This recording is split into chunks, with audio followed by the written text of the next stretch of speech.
Now guys, on this video I'm basically just rambling, just talking about how I see value, where I kind of how I try and judge it, and the sort of decisions you need to be asking yourself when it comes to starting your gallery out, when it comes to putting your first couple of lineups together, when it comes to just acquiring cards in general. If you find it useful, I hope you have a good laugh while we go through it, by the way. But I just tried to make it a bit more kind of chatty, because I've spoken about this kind of thing before in terms of checking out SoRare data and seeing historical prices. This is just more how I think and how I value something when I'm going after it. If you are new or you haven't joined SoRare yet, you want a piece of the action, links down below gets you all the free stuff you need to get started.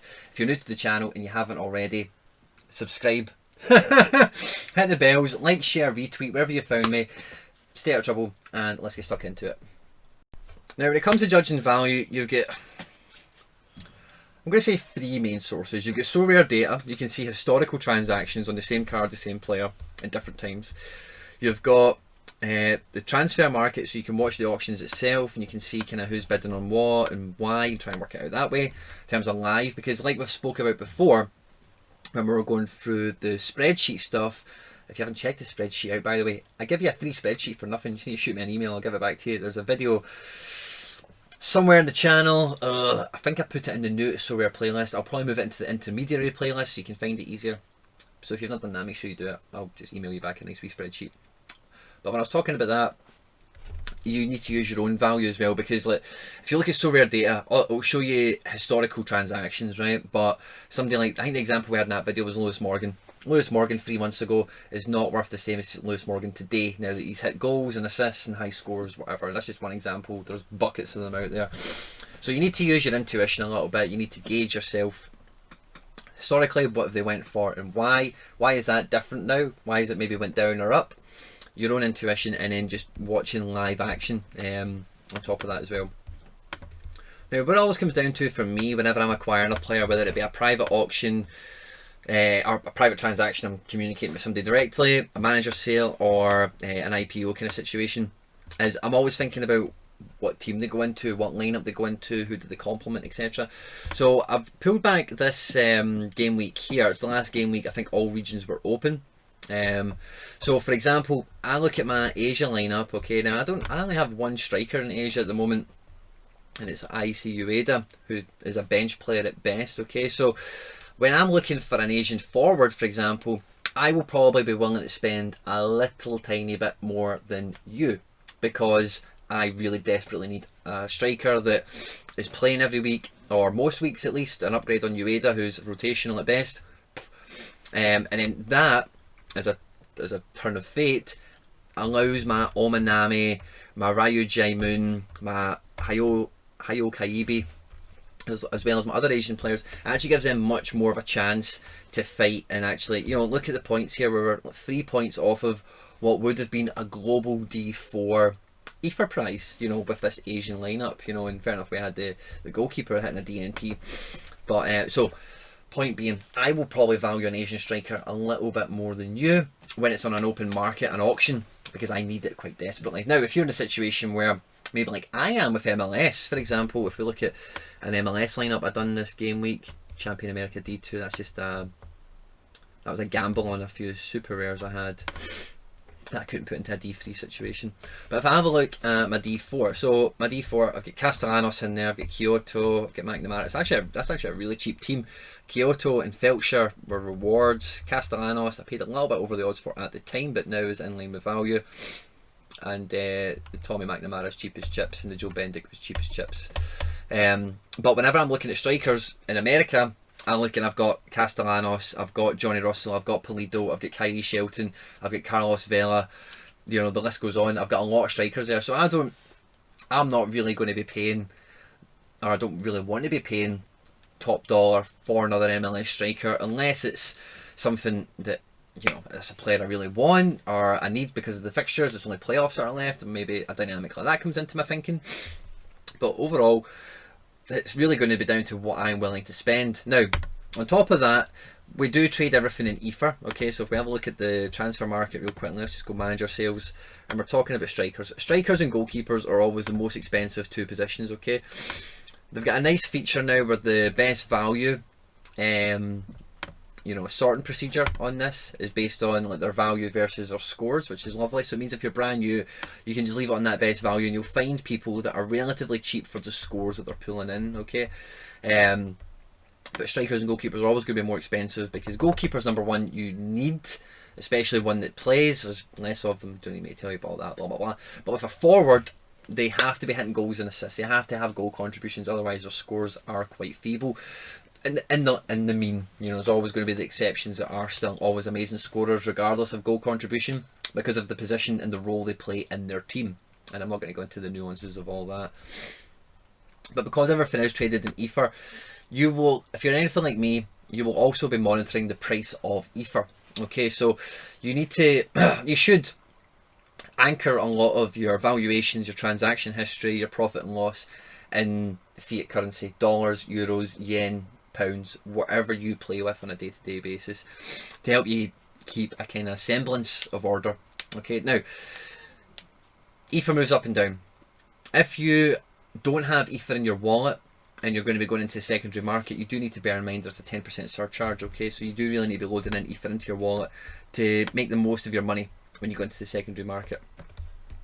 When it comes to value, a goalkeeper and a forward, for example, there's less forwards in a team. You know, typically you're going to have between 3 and 5 defenders and between 3 and 5 midfielders in any given team, in any given lineup. And then also as well, you've got the discretion of what SoRare has them listed as, what other platforms have them. Are they actually a forward when they're listed as like Kyoto, you just seen in my America lineup, is listed as a midfielder, but Henry's been playing him up front a lot because of his engine and how much running he can do, and his finishing is okay. So you do get some cheat code guys like that. The point I'm making is that the value is pretty much all, you're always going to keep yourself in line. Is this SoRare? Super rare Coinbase, that's decent. You're always going to keep yourself in line with the previous transactions, okay? But again, if I'm looking at this and I see like a Coinbase here at 0.5, what I also need to think about are these guys here is how much are they going to be playing?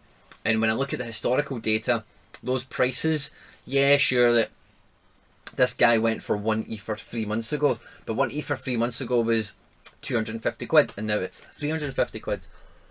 So I would always recommend you take that kind of thing into consideration as well when you look at historical prices, especially ones that are like a year or two old, because Ether has went up a lot this year, you know. So you might look at somebody who was minted in February or March and go, Jesus man, that guy went for 0.2, I'm going to maybe offer 0.3 and see what happens, blah blah blah. But when you look and you see that 0.2, that 0.2 back in February, March was maybe 100 quid or, you know, 80 quid or whatever, whereas today it'll be much more because Ether just rose so much this year.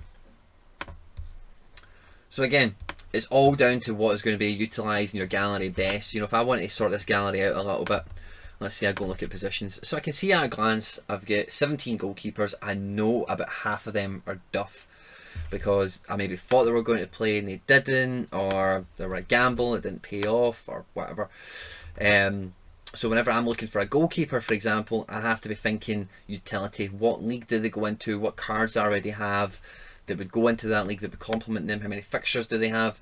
So that's where my value then comes from. I then think, right, well, do you know what? I would probably pay about 100 quid for a goalkeeper like that, or I'd maybe pay 300 quid for a goalkeeper like that, depending on who we're talking about and what the situations are.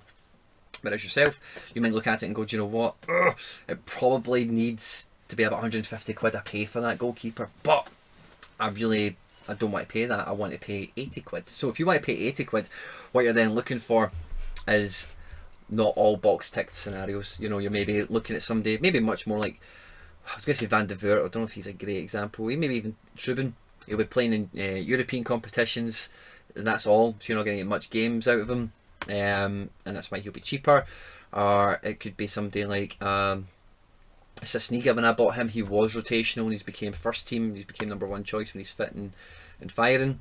It could be anything, you know. So you've got those little things to contend with. Or I see, oh, do you know what? Andre Blake's broke his finger. He's going into surgery. Who's the #2 goalkeeper? Can I pick him up at a price? And then do you know what? He gets one game and they play the fucking #3 goalkeeper. So sometimes, you know, these gambles don't quite pay off. But the way when I started, I'll give you this kind of this point that's a bit more apt, okay, is when I'm trying to weigh up, and I see a lot of, I don't see a lot, I see some people talking about it now and again, really, on Twitter more than anything else. It's like, oh, it's quite expensive for one card and whatever, right? But the way I looked at it when I started, right, is I'm going to try and find him. You'll probably know by now. My first buy was Gabriel Magalhaes. Okay, I'll just want to find him. I want to see who else is next to him as well, so I'm not just searching for him. But when I bought Gabriel Magalhaes, he hadn't IPO'd on Football Index, and I thought, you know what, if he did IPO tomorrow, how much would I put into getting 50 of him? Because that's the kind of the multiples I kind of work on in Football Index, is maybe 20, 50, 30, 100, depending on how cheap they are. And I thought, right, okay, I'll probably pay this amount. And then I went onto the open market and I seen, do you know what, I can get him for under 50 quid. You know, I was thinking, right, if I IPO'd at £1, I could get about 50 of them. That would be okay. Send my portfolio, do whatever. But then I could own this one card for basically 50 quid, and I own it for life, and it's probably more valuable, and it's proven to be more valuable already than 50. It's proven to be more valuable than 50 Gabriel Magalhaes on Football Index already, because he's already pulled in much more than 45 quid's worth of prizes in the lineups he's been deployed in. I then went on from there and I thought, you know what, who else? You know, and Gianluca Mancini, again, if you've watched me for a while, you'll know I'm a big fan of this guy. I think he's got a good bit of potential. I've owned him on Football Index a bunch of times, and I've spent, you know, I've acquired them a lot for like 70-ish p and 90-ish p, and I normally buy multiples of 50. So we're talking about between 35 and 50 quid. And he didn't really make me much. I think he maybe got a goal, maybe one IPD goal, whereas I paid £26 for him here. I own him forever, and he can compete in Champion Europe. He can compete, he could last year anyway, in under 23s, not this year. You know, so that's the kind of train of thought I have as a comparison. Now, if you've never been on Football Index or Footstock or anything like that, then you don't really have that luxury of comparing, you know, a relative investment that I would have made in Ferran Torres. If I put £50 of Ferran Torres 4 months ago, I probably wouldn't be too happy with the situation, you know. Probably wouldn't have captured much IPDs, if any. Definitely wouldn't have won any PB or MB or anything like that. But I can spend 50 quid on him in this, and the value is held for much longer. If I want to sell him for 60 quid, that's not really going to be much of an ask, you know. So that's my kind of base point for especially players that aren't available on other platforms that I do dabble in, is where, if I'm going to put 50 quid into Ferran Torres, where do I want that 50 quid to land? Is it Footstock, Football Index or SoRare? And then there'll be a different answer every time depending on the player. Are they a long-term investment? Are they even on all three platforms? You know, that kind of thing. Lee Kang-in, again, copy and paste what I said before. Carlos Soler, Bruno Guimaraes. Copy and paste again, really. I just found them really well priced. And you might look at it and think, oh, it's only one card or whatever. But my train of thought was always, well, if I was going to support Bruno Guimaraes and I want to use my football knowledge to benefit me in some way, at £45 at Bruno Guimaraes, you know, there's not much further to look, really, you know. So that's my kind of base point in terms of initially when I started. But then as time goes on and you've got lineups getting built, you're getting active in tournaments, you're winning prizes, it then becomes, right, well, do you know what, for me to really kick on, I need to get some bigger players. Zaniolo I paid a little bit over the odds for at the time. He's subsequently been injured. You can get him much cheaper than what I paid for him at that point. But you then look at it and go, right, well, for me to get a top end killer of a player, midfielder, Champion Europe, whatever, Challenger Europe, that kind of thing, then how much do I need to be spending? What's the going rate? Am I willing to go over the going rate because demand is increased? Am I willing to wait and try and get it below? Can I negotiate with somebody directly? These are the questions you need to be asking yourself. So Zaniolo at the time was definitely worth that, but since then it's probably dropped off a bit. Now I'm looking for, I've actually went by him. Memphis Depay was the first big signing I made, the first big transfer. I paid 0.6 from it. I think he's still my most expensive card. So I could probably just sort by price and he'd come up top. Because I genuinely don't pay a lot for cards, to be honest with you. I try and keep myself quite frugal. But again, I'm looking at it and I'm going, right, I've built up these cards. I've made this investment into Gabriel Magalhaes. I've made this investment into Carlos Soler, Ferran Torres, Lee Kang-in, whoever it might be, Bruno Guimaraes. I need a striker to complement that, to make that team active, to make it come alive and make it challenge for prizes. So then I'll look and I'll go, right, well, 120 quid, let's call it, in Memphis Depay, who I back. Is that better served for me here, there or there? Well, do you know what, 120 quid is a decent price to pay for somebody who is a forward, takes set pieces, he's at a decent enough club that will win most matches, he'll be involved in a lot of goals. And these are the kind of conversations I have with myself. Now, are there players that can offer you, just thinking of the examples I've given you in this video that I own, is there players that can hit similar scores as frequently that are cheaper? Yes, there is. That's a different video. But in terms of how I value it, it's always got to be around, I don't just buy somebody blindly. It's always got to be, well, that Depay, he's going to go with my Torres, he's going to go with my Gabriel, he's going to go with my Mancini.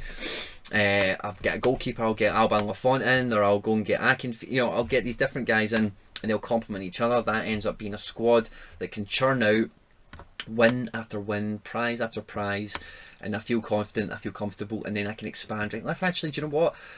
J-League's IPO'd, let's just go pick a few of them up. Let's just jump on the usual websites you use to find out who's got good stats. And then on day one, you can see the one of hundreds I've got, Kosai and Koke. So I got 2 of them quite quickly. And then I got, well, it should be around here somewhere. Oh, Arturo Saka will be jumped up because I did a wee loan on him 1 game week. But yeah, so I then look at it and go, right, well, do you know what? I've spent like 60 quid on these 3 Japanese players. I need to spend probably about an hour. How much? The first question is, how much do I really want to spend to get them active? Do they have any other use? Can they go into the global for me? Can they supplement a global lineup? Can they supplement an under 23 lineup? They don't need to be an Asian lineup. They could be an under 23 lineup or a global. But again, if I want to go into the J League, what would I need? How much do they cost? Oh, he's a bit expensive. He's a bit expensive. Nah, it's not for me. There's a wee Ominami I got really cheap as well. And Chanatip, and that's the thought process, is what use will you get out of it? Sometimes I'll buy somebody, and you'll probably be the same as well. I've went by a few examples. I'm just trying to see if another one crops up. But I'll buy somebody like a Cengiz Under. As soon as I see the transfers coming in, I like buying players that are limited in terms of their availability to the marketplace. I think they just hold their value, or they have the ability to hold their value well. They have the ability to grow in cap app much quicker, because there's not going to be any more issues until the club that they're currently playing at is licensed at. And when there is a finite circulation like that, you have a bit more control as a seller for how high you want to hold for. And then again, equally, if you're a buyer in that transaction, you need to accept that your options are limited. There's only 5 people that are willing to sell. There's only 4 cards that exist, that kind of thing. And your valuations will need to be up for negotiation in that front. I feel like I've kind of touched on everything I wanted to, guys, in terms of judging value. Especially when you're new, you won't have a Scooby. You really, really won't. The best thing to do when you're new, in terms of you're struggling to gain value or gauge value, is probably the word, is buy the cheapest players you can, first of all. Because even cheap players, like I've shown you, like Danilo cost me 20 quid. He's went up in price quite a lot now. But even that Ominami cost me a £5, and he's a decent J-League centre-back.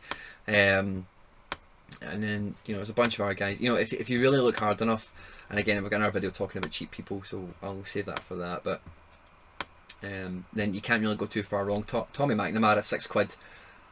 Let's just click on him. 6 quid, and I like Tommy McNamara. I've already explained why. I'm not going to bother you again with it. But look at that. Minus the DNP is a game that's yet to be played. Solid bunch of scores, and I think there's a score or 2 just beyond this. It's not involved. There was maybe 60 or 70 or something like that. So you can get these cards that will hit decent averages more often than not, that just aren't sexy. This guy's 28, doesn't play for a fancy team in New England Revolution, but I can get him for a £5. I can get 4 game weeks out of him, and then he'll add to this guy and that guy. That's a global lineup I've made for 40 quid, and that 40 quid can return me ether every week, and I can build from there. Okay. Any comments, thoughts, whatever, drop them in the description down below. Like, share, retweet, all that good stuff, guys. Stay out of trouble, and I will catch you on the next one. Take care. Bye bye.